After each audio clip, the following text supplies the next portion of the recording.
Et maintenant, quelle est la prochaine étape ? Ce matin, en Conseil des ministres, il a été décidé de convoquer une commission mixte paritaire. On va y revenir.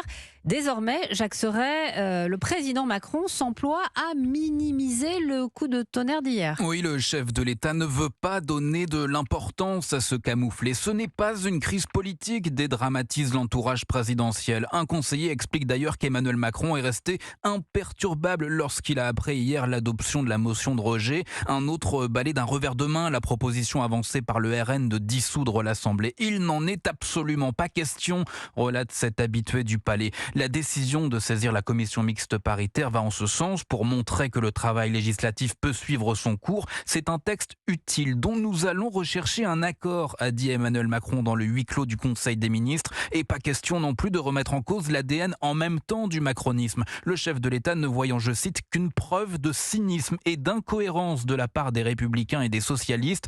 Reste que derrière cette volonté de faire retomber la pression se cache bien un certain embarras. Ce soir, Elisabeth Borne, les principaux ministres et les chefs de groupe de la majorité sont convoqués à l'Élysée pour un dîner politique et la première ministre a annulé son déplacement prévu demain à Genève où elle devait prononcer un discours au Forum mondial sur les réfugiés. Jacques Serret.